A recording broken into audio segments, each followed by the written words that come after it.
last Q&A session.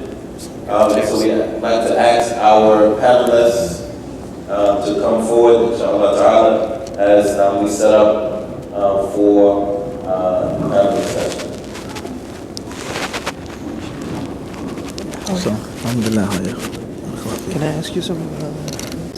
What was the bed of the Prophet made of? I heard it's like bamboo or something like that. It's a product of a tree, date palm, hashwahu leaf. Okay, it's basically like, how would I say?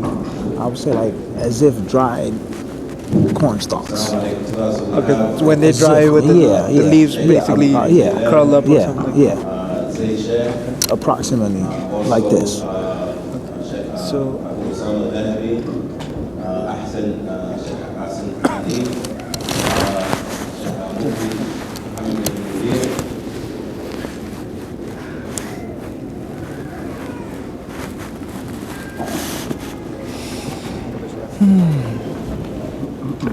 مفتي title or name?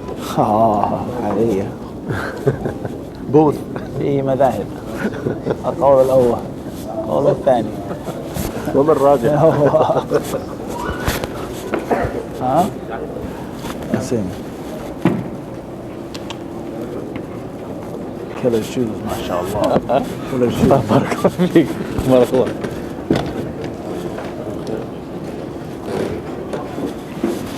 Not yet. Wait a second, inshallah. عليكم السلام. مرحبا. الله يبارك. لا إله إلا الله.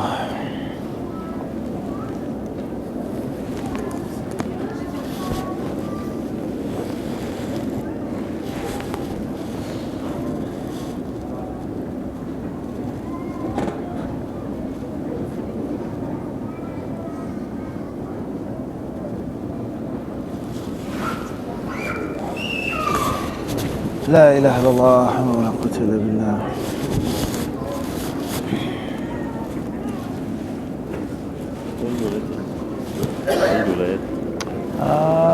أنا من بنسلفانيا لكن حاليا في نيويورك.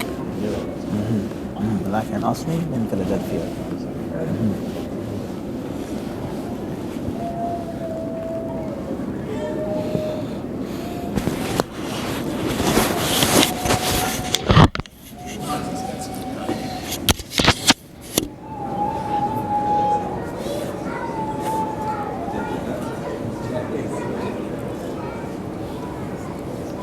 بسم الله الرحمن الرحيم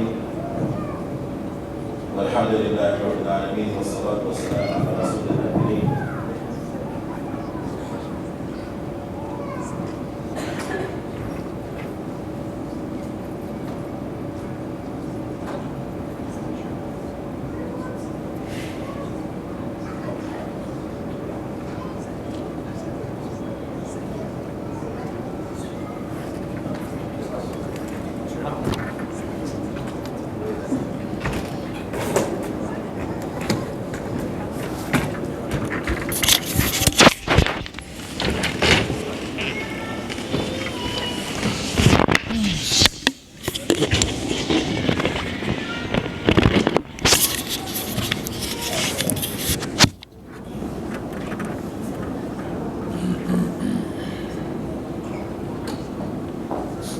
بسم الله الرحمن الرحيم والحمد لله رب العالمين والصلاة والسلام على رسول الله الكريم وعلى آله وصحبه أجمعين. Again, welcome to the final session of the NJ Dawah Third Annual Conference. Again, we have our distinguished panel and our inheritors of the prophets, these individuals that have dedicated, their time and their life for seeking knowledge and also teaching and educating the masses of how to correctly apply Islam into our lives. So we have Sheikh Abu Usama al-Dhahabi from UK, originally from New Jersey, of course, and so he's home. But alhamdulillah, he's Imam out in the UK, and also Sheikh Hanif, also from the UK with us this weekend. We have Sheikh Ibrahim Zaidan with the Miskat Online University instructor with them, alhamdulillah. And we have Mufti, Sheikh Mufti Muhammad Ibn Munir. He just received his master's in Hadith from Islamic University in Medina. So without further ado, we would like to start our questions. Again, if you have any questions, please, the number is on the screen, right, inshallah ta'ala. So text your numbers. So if you have any questions for our panel, for our panelists. So our first question is it permissible to delay Isha until before Fajr? Right, so we have a request for our specialists. Right, that's very important that every individual, they have a specialty. Right, so that some individuals specialize in fiqh and in aqidah and in Quran and so forth and so on. So it's better for those individuals that specialize in a particular area, right, to answer and to respond to these questions. So we'd like to defer the first question to Sheikh Ibrahim Zaidan.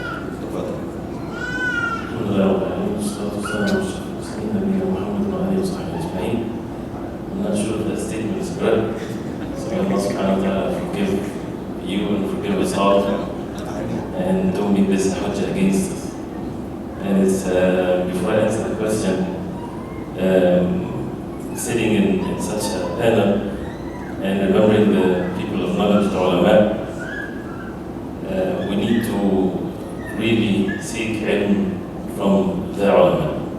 And it's a huge responsibility on the shoulders of those who are in this environment, imma of masajid and so on, that they connect the people to the ulama, to the elders of the ulama. And just one statement, I don't want to make it lecture, just one statement of Imam Malik rahimahullah. He said, ما قلت الأثار في قوم إلا ظهرت الأهواء ولا قلت العلماء إلا ظهر في الناس الجفاء. That if the athar of the text is less among people, the desires spread, because it's either the wahy revelation or desires. And if the ulama are less, people will have jafa, harshness, and away from the adab and the manners of the ulama. So with regards to the question briefly, and with matters of fiqh, there might be some difference of opinion, but with this question, is it permissible to delay the Isha until before Fajr? As far as the ikhtiyar or the choice of the person, definitely no. Because the end of the time of ikhtiyar or choosing to pray Isha should be the middle of the night, and the middle of the night is to be calculated from Maghrib to Fajr, or from Isha to Fajr, in the middle of that's the middle of the night. So if a person has choice, he should pray Isha before the middle of the night. For a man, he prays in the masjid with the jama'ah of the masjid. For a woman, she can delay. If a person is excused not to pray Salat al-Jama'ah, or so, he can delay it, and that's the best time of Isha, as the hadith of the Prophet ﷺ. But if a person, because of necessity, he could not pray before this time, then to be prayed after that till Fajr. But this is only when there's a necessity, when there's a darura that the person was prevented from making salah with his own choice. But as far as to choose to pray after midnight or after the middle of the night, this is not permissible. Moving to the next question, and it's also a question, I'm going to defer that question to Osama. Can you make the two sunnah of Fajr after Fajr comes in? Bismillah, alhamdulillah, wassalatu wassalam ala rasulillah. Allahumma na'am. That's the time you make the sunnahs of Fajr. When the Fajr time comes in, you make the two sunnahs. The Prophet says, sallallahu alaihi wasallam, sunnat al-fajri khayrun min ad-dunya wa ma fiha.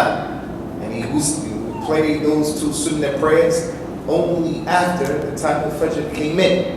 So the answer is yes, you pray the two sunnahs when the time comes in and not before. And it's also permissible to pray them when the time goes out if the person missed it for one reason or another, as that happened with the Prophet himself, sallallahu alaihi wasallam, and it happened with his companions as well. In addition to that, I know sometimes, for example, some people come into the masjid and they don't have time to pray the two rakats, Fajr, and then Fajr, right, they join the Jama'ah. Now, can an individual get up after that and then pray the Sunnah? So if the individual came into the masjid, he found the people praying, he should not go up to the side and pray in the Sunnah, saying that this hadith, he wants to get the reward. That the two sunnahs of Fajr are better than the dunya, and what is in the dunya. So he goes and prays them while the people are praying. He said in another hadith, sallallahu alayhi wa alihi wa sallam, إِذَا أُقِيمَتِ الصَّلَاةُ فَلَا صَلَاةَ إِلَّا الْمَكْتُوبَةِ. If the iqamah is given for a particular prayer, فَلَا صَلَاةَ, which means the la nafid al-jins. There's no prayer. You go over there and you pray that prayer, that's not a salah, because you're not supposed to pray that salah. You go with the jama'ah, you pray with the jama'ah, and then after that, you go and you pray the sunnah. And that is what happened in the sunnah of the Prophet sallallahu alaihi wasallam. And a man came, he prayed with the Nabi sallallahu alaihi wasallam, and then after praying the jama'ah, he went and he prayed 2 rak'ah. The Prophet came out sallallahu alaihi wasallam and saw him, and he said to the man, has Salatul Fajr been made 4 rak'ah? You prayed with me 2, and now you're praying 2 again. Is Salatul Fajr 4 rak'ah? He said, no, Ya Rasulullah, but when I came, I prayed with you, and I didn't pray my 2 sunnahs, so now I went and made these 2, and then the Prophet didn't say anything. And that's from his sunnah, when he gave his tacit approval, when a companion did something in his presence, he saw it, he knew what happened, and he just was silent about it. So that's from his taqrirat, and that is permissible. Wallahu a'lam. Our next question is for Sheikh Ahsan Hadith. Very important question because in regards to making this trip of Hajj and Umrah, and especially for women that may not be married or they're divorced or widowed, right? And they have to fulfill this obligation of Hajj, right? But they don't, and they don't have a mahram, or the mahram they can afford, right? A mahram to actually travel with them, right? And all the circumstances don't allow that. So is it permissible for a woman to perform Umrah with a group or slash masjid without a mahram? Bismillah, alhamdulillah, salatu wassalamu ala rasulillah, wa ala alihi wa sahbihi wa man wala, amma ba'd. There is a classical difference of opinion over this issue of a mahram, a woman traveling without a mahram if she has a safe passage or a safe community around her.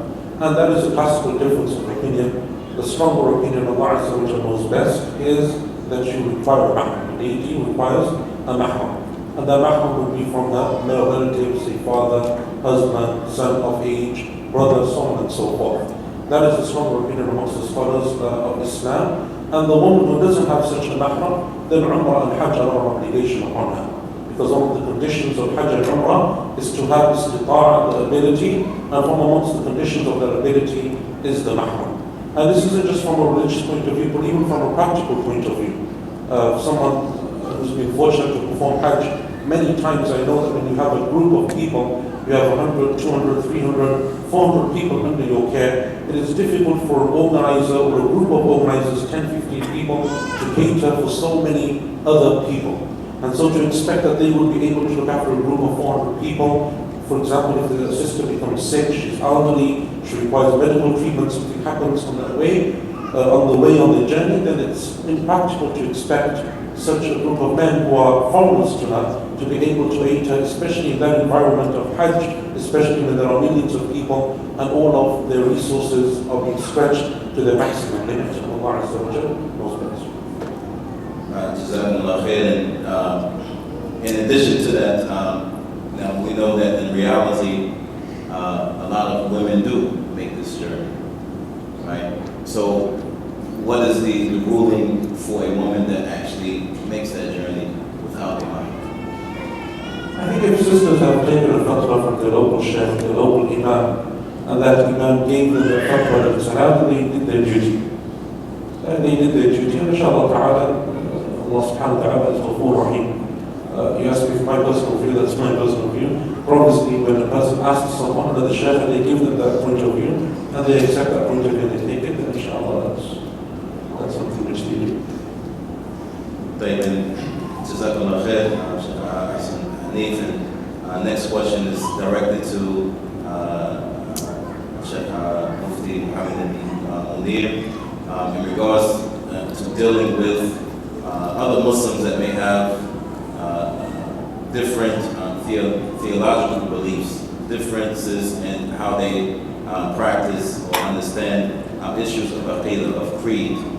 So how should Muslims, interact with each other that may have different theological beliefs and understandings?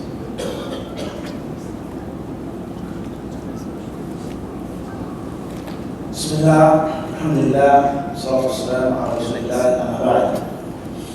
Allah subhanahu the exalted says in his glorious book, فَإِن تَنَازَعْتُمْ فِي شَيْءٍ فَرُدُّوهُ إِلَى اللَّهِ وَالرَّسُولِ إِن كُنتُمْ تُؤْمِنُونَ بِاللَّهِ وَالْيَوْمِ الْآخِرِ ذَلِكَ خَيْرٌ وَأَحْسَنُ تَأْوِيلًا. What is translated to mean from the 4th chapter of Surah An-Nisa: anything over which you differ, you disagree on, you can't see eye to eye on, then take it back to Allah and it's impossible. This is your obligation and your responsibility if you truly believe in Allah and in the last day. For indeed, this is better, and this is a more thorough and wholesome way of solving and resolving your problems and differences. So the speech of Allah subhanahu wa ta'ala is clear and lucid. Allah says, fi shay. Anything over which you differ, take it back to Kitab and Sunnah. Some Muslims believe things on the far right, others on the far left.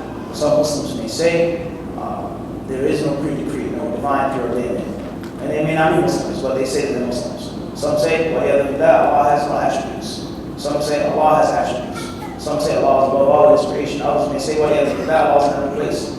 Some may say Allah has no place. It's haram to believe that Allah is in no place. And this goes on of quote-unquote theological differences, different creeds, different schools, different aqaid. So therefore, anything that we differ over, take it back to the Kitab and the Sunnah. What has Allah subhanahu wa ta'ala said about things being pre-decreed? What has Allah subhanahu wa ta'ala said about the Sahaba? What did Allah, the Mighty and Majestic, say about His love, His hatred, His jealousy, His loftiness? And the list goes on of the issues of theology, quote unquote. So anything that we find in the Kitab and in the authentic Sunnah, rather, not just the authentic Sunnah, al-athar al-walidah, what is mentioned in those hadiths and in those statements of the Sahaba and the Tabi'een, but specifically the Kitab and the Sunnah, we believe, we embrace wholeheartedly. And anything that is not found in the Kitab and the Sunnah, or goes against the Kitab and the Sunnah, or its understanding and its interpretation, and the way that it was extracted and deduced was incorrect, then we reject it. No matter who says it, no matter who promotes it, no matter who propagates it. It's just that simple. The simplicity of the Quran, the simplicity of the Sunnah. So therefore, the concept of Muslims who have theological differences, what does Islam tell us about these people and how to deal with them? Do we say they're not our brothers, they're not our sisters, they're kuffar, they're mushrikeen, they're kafirin? In other words, these rulings, these names, these titles, let alone the actual dealing with someone who says something that's against the Kitab and Sunnah, is based off of nothing more than the Kitab and Sunnah. Did the Prophet ﷺ, how did he deal with people who had different belief systems, different theology during his time? What did the Sahaba do when they went to different lands? They went to Iraq, Persia, North Africa, Syria, Yemen, and the list goes on. They dealt with people who had different faiths, different religions. They had to deal with people who strayed away from the correct, pure, organic Islam, the organic Islam, the original deen, before there were preservatives and additives, things that were thrown in. What did they do? Did they hate them? Did they love them? Did they sit and drink with them? It depends on how far a person is from the Kitab and Sunnah. Al-Wala' wal-Bara', Shaykh al-Islam Ibn Taymiyyah rahimahullah explained in detail. Several of his books is something that is relative. It's based off of the percentage. Those Muslims who are far from the Kitab and Sunnah, then we disassociate ourselves and we hate them to the extent of their remoteness from the Kitab and Sunnah. Those Muslims who have a little bit stray a little off the path, who have some misconceptions, some weak hadiths, some fabricated narrations, some blind following, things like this, then our disassociation from them is supporting. So it's all about percentage. There are some people who are, whatever that, 80% away, 70% away, 90%. Some people are out of the foot of Islam. And they still say, La ilaha illallah Muhammad Rasulullah. And then there's some Muslims who are very close. As Shaykh Hussain ibn Taymiyyah said about certain groups. He says, this group and the land of that group, they are Sunnah. In other words, there are some Muslims who have innovations with them, who have misconceptions with them, who have many theological mistakes with them. But in comparison to other groups, they are Sunnah. So it all depends on the time and the place. There is no ready-made answer. There's no one-size-fits-all. It has to be a tailor-made issue. What group is it? What do they say? And every single group of Muslims doesn't necessarily have issues of theology. There's some Muslims that have concepts of ignorance, jahl. They practice bid'ah. They're far from the Sunnah, but it doesn't necessarily pertain to theology, creed. So I would say the answer is in the Kitab and in the Sunnah. However, the person who administers the answer from the Kitab and Sunnah is like the doctor, is like the pharmacist. Everybody knows the cure for this sickness, the cure for this illness, the symptoms of this illness. But the person that can make a diagnosis, make a prescription, take it like this, don't take it like that, it is crucial. And this can only come from a person who has knowledge. This can only come from a person who has knowledge. So therefore, there has to be a balance. Loving, hating, being close, being far, showing loyalty, disassociating yourself is based off of balance. And there is not extremism in love or hate. There is an extremism, or there shouldn't be extremism in praising someone or disparaging someone. That is the way of Ahl Sunnah wal Jama'ah. Of course, this type of question, the dynamics and the depths of this question can't be answered in 5 minutes. Again, with the Q&A, you need a whole conferences for Q&A, because these are very important and personal, questions that that people are actually honestly seeking answers for. But unfortunately, this is the last session, and I know everybody's ready, ready to leave. But we have some questions that we want to entertain, inshallah ta'ala. So we want to get Sheikh Ibrahim Zaidan back into the conversation. The question is, I was told by someone that it is improper to recite the Quran when in sujood, with the exception of portions of the Quran which are dua or supplications. To my understanding, Quran should be reserved in the salat during qiyam. Can you shed some light on this, please? To be brief, in the salat, the Prophet ﷺ would recite the Quran in qiyam, standing, and that's good. And Quran is not to be recited in ruku' and sujood. And for those who talked about the dua in the sujood, from the Quran, you're not reciting Quran in the sujood, you're making dua, but this dua happens to be in the Quran. So when you're making dua in sujood from the ayat of the Quran, you're not reciting the ayat, you're making dua. So if a person says, رَبَّنَا آتِنَا فِي الدُّنْيَا حَسَنَةً وَفِي الْآخِرَةِ حَسَنَةً وَقِنَا عَذَابَ النَّارِ, he does not complete the ayat, but he just makes the dua, and he's saying it as a dua, not reciting one verse, then he finishes it, and then goes to the next verse, and so on. So only in the qiyam, in the salat, the Prophet ﷺ would recite the Quran. The rest he would, in the awwal Quran, make a dua of Subhanakallahumma rabbana wa bihamdik, Allahumma ighfir li, because of the surah إِذَا جَاءَ نَصْرُ اللَّهِ وَالْفَتْحِ. And the rest he's just making dua. If a person makes dua from the Quran, as dua, not reciting the Quran. Next question for Abu Usama. If a sister feels as though her father will reject every man that comes to ask her hand in marriage, what should she do? The Nabi sallallahu alayhi wa sallam mentioned in an authentic hadith, لا نكاح إلا بولي وإذا تشاجروا فالسلطان ولي من لا ولي له. There is no marriage without the wali. The girl has to have a wali. Whether she is a virgin girl, whether she has been married and she's divorced, whether she is a widow, she still has to have a wali. He said about the girl who has been married already and divorced, that الثيب أحق بنفسها من وليها, that she has more right over herself than her wali, which shows she has to have a wali even if she was married before, but she has more of a right to choose because she has some experience. So in this case, there has to be a wali for the girls. Not permissible for her to go and get married without the knowledge of her father, without the permission of her father. The Hadith said, and if they disagree and they're fighting in an issue like this and they're not coming and seeing eye to eye, then the authority, the sultan, he is the wali of the girl that doesn't have a wali, meaning the girl is a revert to the religion, so she doesn't have awliya, any wali that's a Muslim. Or the girl was a Muslim and she has a wali, father is a wali, but he's difficult, he's not cooperating. He's saying no, no, no to every pursuer. She just can't run off and get married just like that. She has to get people to go to the father to try to convince her. He's not listening, doesn't want to hear it. If it gets to that point and the lady insists, I want to marry this guy, then al-Islam, in this religion, the men can't force their daughters to get married to the one she doesn't want, nor can the men force the daughter to prevent her from getting married to the one she wants. The father can't do that. She has that choice. So his wilayah can be taken from him, from the father, and given to the sultan. We have to be careful of these issues in America. You can't play around with these issues. So I say in concluding, as we mentioned the other day, من ترك شيئا لله عوضه الله ما هو خير منه. Anyone who leaves something for Allah's cause, Allah will replace what he left with that which is better. We advise sisters, don't go against your mother and your father to the best of your ability in this particular issue.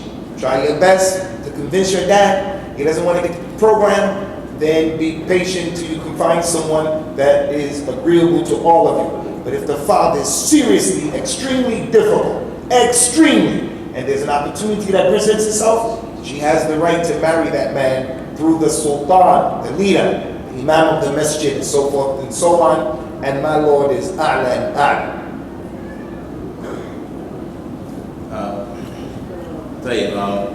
Actually, a part two to that as well. You know, I mean, the sultan, and anyone that's can feel free to jump into that. You know, like sometimes, you know, out just despite spite of the father, right, and not even going back and forth and trying to come to a truce, right. What they do is, they just go to the masjid and they say, and they go to the imam and they say, I want to get married, and that's it. Right. Is there still a process? Is there still should be a communication between the father and the imam or something? So that the family ties will not be broken. Because the nature of the family ties in Islam are muqaddasa, they are holy. The rahm, it is hanging on to the arsh of Allah, and it's making dua to Allah Azza wa Jalla, that the one who connects the family ties, may Allah connect it. And the one who breaks the family ties, may Allah break his affairs.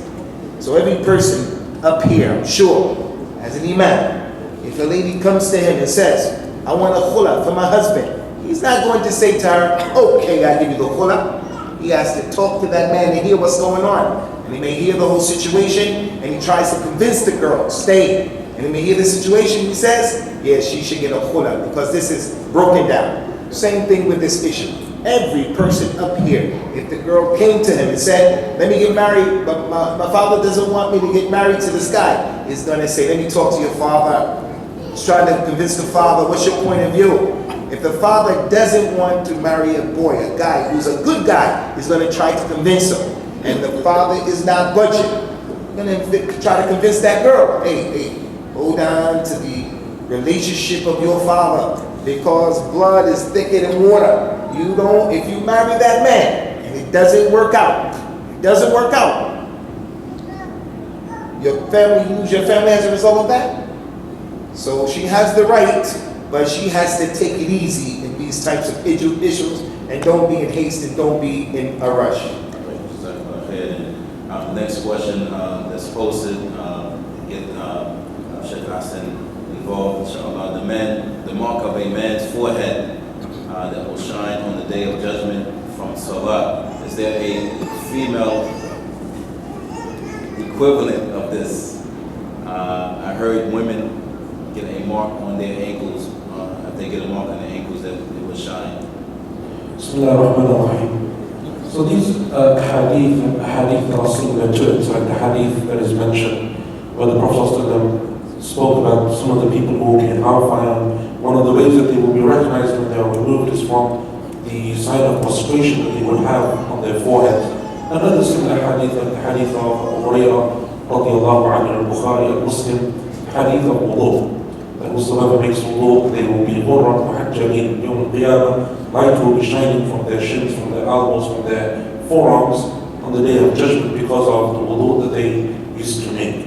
These hadith in the Arabic are mentioned in the generic form. They encompass both men and women, both brothers and sisters. They are generic. And even though the Arabic language often terms or uses the masculine form in describing these hadith, that is because that is the nature of the Arabic language, just as classically in English it used to be the same, that they used to use the masculine form, but it was encompassing both males and females. Likewise in Arabic, these ahadith don't mean that they are specifically for men. Likewise when Allah speaks about the believers on Yawm al-Qiyamah, it is the masculine form, the mu'mineen. And He speaks about the people of Jannah, and it is often in the masculine form, but it includes the women as well. It was just the way that the Arabic language is, and Allah knows best.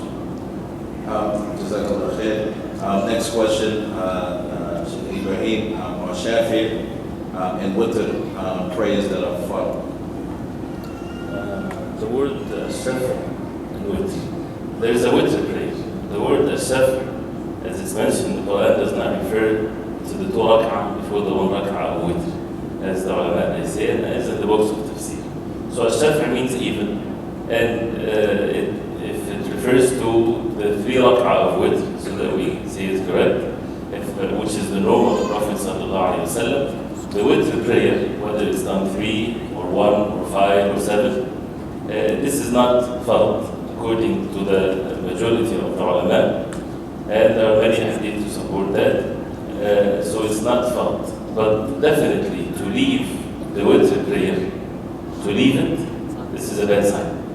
As Imam Ahmad rahimahullah, when he was asked about a man does not pray the witr prayer, he said that rajul su, he's an evil man, although it's not fard, but to leave the witr is a bad sign.